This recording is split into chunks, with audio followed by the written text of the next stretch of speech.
post-Christmas crisis, tragedy in Toyland.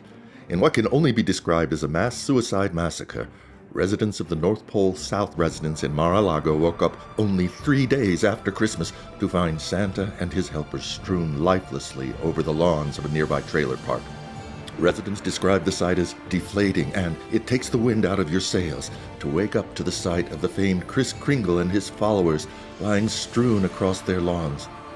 Only Rudolph escaped the massacre, having, by his own words, been carousing in the red light district when the tragic events took place.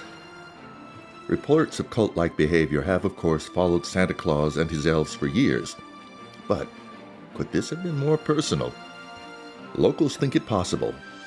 This elf, who wishes his identity to remain anonymous, explains, You know, Chris and his wife, Ella Claus, they had their problems like everybody, you know? Especially just before the night, as they called it. But this year was different. I mean, normally Chris, or Santa as he used for a stage name, he gets all this milk and cookies waiting for him, which he eats to be polite, you know, jolly fat ho ho ho. But this year it was all Trump wine and Trump vodka, which folks was trying to unload, and Chris was just... Well, all I know now was that last night, Chris, he'd obviously been drinking the Trump stuff with the elves, and he was standing outside Ella's mother's place, where Mrs. Claus always stays when he's drinking, shouting, "You're a ho, ho, ho!"